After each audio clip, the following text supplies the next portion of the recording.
अस्सलाम वालेकुम दोस्तों, मैं हूं सैयद उमर फ़ारूक। अपने चैनल उमर स्पीक्स की एक और नई एपिसोड के साथ आपकी खिदमत में हाजिर हैं।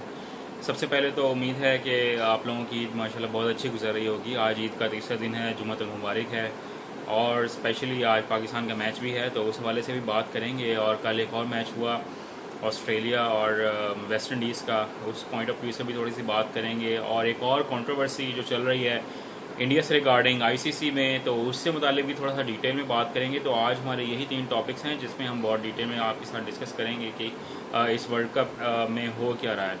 तो सबसे वीडियो स्टार्ट करने से पहले आप लोगों से यही बात डिस्कस करना चाहता हूँ कि अगर आप लोगों ने अभी तक मेरे चैनल को सब्सक्राइब नहीं किया तो उसको सब्सक्राइब करें और बेल आइकॉन के बटन को प्रेस करें ताकि आप लोगों को मेरी लेटेस्ट वीडियोज़ जो हैं उसकी अपडेट्स मिलती रहें। सबसे पहले बात कर लेते हैं कल का मैच जो ऑस्ट्रेलिया और वेस्ट इंडीज़ के अगेंस्ट था। तो रॉबिन हुड के शहर में काली आंधी को पछाड़ दिया ऑस्ट्रेलिया ने, कैंगरूज ने।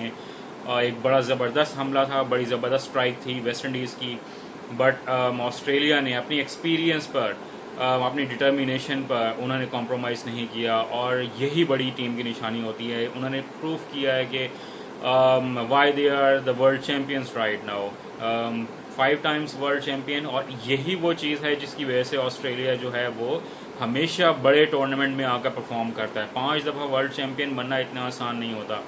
कल जिस तरह से वेस्ट इंडीज़ ने अटैक किया था ऑस्ट्रेलियन टीम को और 38 for 4 हो गया था, उस वक्त लग ऐसे रहा था कि शायद ऑस्ट्रेलियन टीम जो है वो पाकिस्तान के 105 रन भी ना कर सके। बट उन्होंने शो किया, कैरेक्टर शो किया, उनकी बैटिंग ने कैरेक्टर शो किया, डेप्थ शो की, बड़ा ज़बरदस्त प्ले किया और 288 रन्स का एक टोटल एक ऐसे ग्राउंड पर उन्होंने खड़ा कर दिया जहां पर एक ऐसी पिच पर खड़ा कर दिया जहां पर ये शायद बनाना इतना आसान नहीं था। और टॉस क्योंकि वेस्ट इंडीज़ ने जीता था, थोड़ा शायद उनका गलत फैसला था, उनको पहले बैटिंग करना चाहिए थी क्योंकि T20 टीम है वेस्ट इंडीज़। तमाम पावर हिटर्स हैं, स्ट्राइकर्स हैं, कोई भी प्लेयर ऐसे नहीं है जो इनिंग्स को बिल्ड कर सके। उनकी पूरी टीम में कोई भी स्मिथ तो शायद बहुत आउट क्लास प्लेयर हैं, उनके जैसा तो बहुत दूर की बात है, बट कोई भी ऐसा एक प्लेयर शायद DM ब्रावो को होना चाहिए था जो इस इनिंग्स को बिल्ड करते, इस इनिंग्स को साथ लेकर चलते, जो कि वेस्ट इंडीज़ की टीम में नहीं था। अगर जिस तरह की कल स्मिथ ने इनिंग्स खेली है, अगर कोई पाकिस्तानी प्लेयर इस तरह की इनिंग खेलता तो हम लोगों ने सबने यही कहना था कि वो अपनी ज़ात के लिए खेल रहे हैं, 1 साल के बाद टीम में आए हैं, कैप्टन भी नहीं है, तो इसलिए वो शायद ऐसे खेल रहे हैं। बट उन्होंने अपना कैरेक्टर शो किया, पूरी इनिंग्स को बिल्ड किया। और वेस्ट इंडीज़ की अगर बॉलिंग की हम बात करें तो उन्होंने बहुत अच्छी बॉलिंग की और बड़ा ज़बरदस्त अटैक किया, बिल्कुल सेम वैसा ही अटैक था जैसा उन्होंने पाकिस्तान पर अटैक किया था।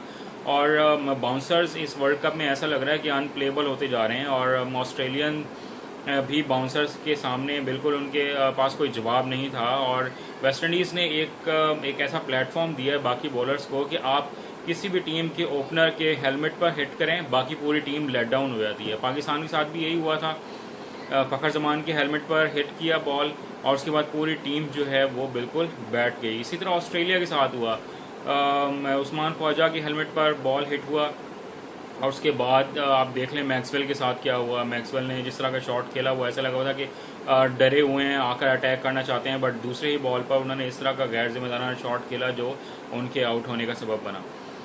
बट उसके बाद देखें तो क्योंकि ऑस्ट्रेलियन टीम एक बड़ी एक्सपीरियंस टीम है, उन्होंने अपना कैरेक्टर शो किया, अपना एक्सपीरियंस शो किया। वेस्ट इंडीज़ की बॉलिंग अटैक उतना एक्सपीरियंस नहीं है, उन्होंने चांस दिया ऑस्ट्रेलिया को, उस तरह से शायद अटैक नहीं कर सके। कोल्टन नाइल को शायद थोड़ा सा लाइट ले लिया, उन्होंने क्या कमाल इनिंग्स खेली और 92 रन स्कोर किए जो कि मैच इनिंग्स और टर्निंग पॉइंट था उस पूरे मैच का। अगर हम वेस्ट इंडीज़ की बैटिंग की बात कर लें तो वेस्ट इंडीज़ ने उतना अच्छा स्टार्ट नहीं लिया।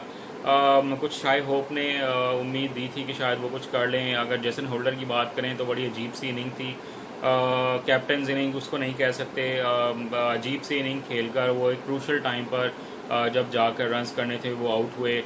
मैच का अगर सही मायनों में टर्निंग पॉइंट वेस्ट इंडीज़ के पॉइंट ऑफ व्यू से देखें तो मेरे ख्याल में आंड्रे रसल जिस वक्त आउट हुए तो शायद उस वक्त ही मैच जो है वो वेस्ट इंडीज़ के हाथों से निकल गया था। अगर हम आज के मैच की बात करें पाकिस्तान और श्रीलंका की, तो मैच थोड़ा सा होना मुश्किल है क्योंकि बारिश की प्रेडिक्शन है और अगर बारिश होती है और पाकिस्तान और श्रीलंका का मैच नहीं होता तो इसका बहुत ज़्यादा नुकसान पाकिस्तान टीम को होगा क्योंकि पाकिस्तान टीम इस वक्त अच्छी शेप में है, मैच जीतने की पोजीशन में है। श्रीलंकन टीम इतनी अच्छी नहीं है, वो शायद पाकिस्तान के सामने इतना सरवाइव ना कर सकें। और अगर हम स्टैट्स की बात करें तो पाकिस्तान ने वर्ल्ड कप मैचेस में 7 दफ़ा श्रीलंका का सामना किया और सातों की सातों दफ़ा पाकिस्तान ने श्रीलंका को हराया।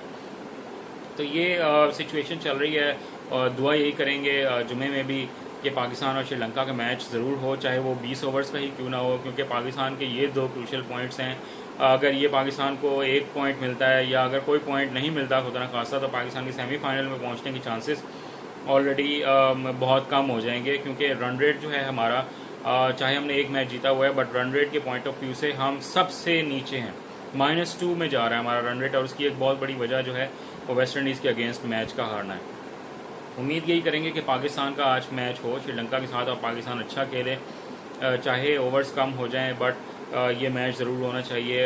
आईसीसी इस हवाले से अभी तक कुछ नहीं सोच रहा और इस वर्ल्ड कप में तो होना शायद मुश्किल है, बट वर्ल्ड कप जैसे क्रूशल टूर्नामेंट में एक रिज़र्व डे ज़रूर होना चाहिए। डबल हेडर अगर हो सकता है तो रिज़र्व डे क्यों नहीं हो सकता। ब्रॉडकास्टर से थोड़ा सा बात करना पड़ेगी। अगर मैच नहीं होता तो भी ब्रॉडकास्टर का नुकसान है, क्योंकि उन्होंने स्पॉन्सर्स लिए हुए होते हैं। अगर मैच नहीं होगा तो वो उनके पास टीवी पर दिखाने के लिए कुछ नहीं है। तो ये चीज़ सेटल डाउन करनी चाहिए आईसीसी को। रिज़र्व डे बहुत कंपलसरी है किसी भी आईसीसी के बड़े इवेंट के लिए। अगर हम लास्ट में बात कर लें तो वो इंडिया की कंट्रोवर्सी चल रही है, वो इंडिया से भी आवाज़ उठ रही है, वो इंग्लैंड से भी आवाज़ उठ रही है कि इस पूरे वर्ल्ड कप में जो पिचेस बनाई जा रही हैं वो इंडिया की मर्ज़ी से बनाई जा रही हैं। तो ये कैसे एक पॉसिबल हो रही है ये चीज़, मुझे ये बात समझ नहीं आ रही है। बहुत बड़े बड़े क्रिकेटर्स को ये बात समझ नहीं आ रही कि आईसीसी का टूर्नामेंट है, ये कोई लोकल बायलैटरल सीरीज़ नहीं है कि जिसमें पिचेस जो हैं वो इंडिया की मर्ज़ी से बनाई जाएंगी। बड़ा अफसोसनाक बात है अगर ये सब कुछ हो रहा है तो आईसीसी को अगर इस तरह से इवेंट्स करवाने हैं तो आप इवेंट्स करवाना छोड़ दें, वर्ल्ड कप करवाना छोड़ दें। आप वर्ल्ड कप जो है वो वैसे ही ट्रॉफी जो है वो एक इंडिया को तोहफे में दे दिया करें। अगर आपने अपनी मर्जी से पिचेस नहीं बनानी है, आपने सारा काम इंडिया की मर्जी से करना है, ठीक है 80% रेवेन्यू जनरेट करके दे रहे हैं, पर इट डजेंट मीन कि हर चीज़ जो है वो इंडिया की मर्जी से होगी। पाकिस्तान है, बाकी और सारे कंट्रीज़ हैं, उनको इस हवाले से आवाज़ उठानी चाहिए कि पिचेस जो हैं वो आईसीसी अपनी मर्जी से बनाएं।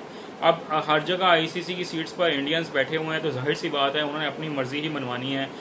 इतने बड़े बड़े कंट्रीज़ हैं, ऑस्ट्रेलिया है, इंग्लैंड है, साउथ अफ्रीका है, पाकिस्तान है, हम लोग इसके खिलाफ कोई आवाज़ नहीं उठाते, बिल्कुल चुप करके बैठे हुए हैं कि शायद जैसे उनकी इंडिया की एक भीख मिल ले रहे हैं कि क्या तमाम बाकी कंट्रीज़। ऐसा बिल्कुल नहीं होना चाहिए और इस बारे में एक स्ट्रॉन्ग स्टेप लेना चाहिए। और जो पिचेस हैं वो बिल्कुल ऐसी पिचेस बनानी चाहिए, सपोर्टिव पिचेस जो तमाम लोगों के लिए एक्सेप्टेबल हों। ऐसा ना हो कि वो सिर्फ इंडिया के फेवर में जा रही हों और बाकी कंट्रीज़ के फेवर में ना जा रही हों।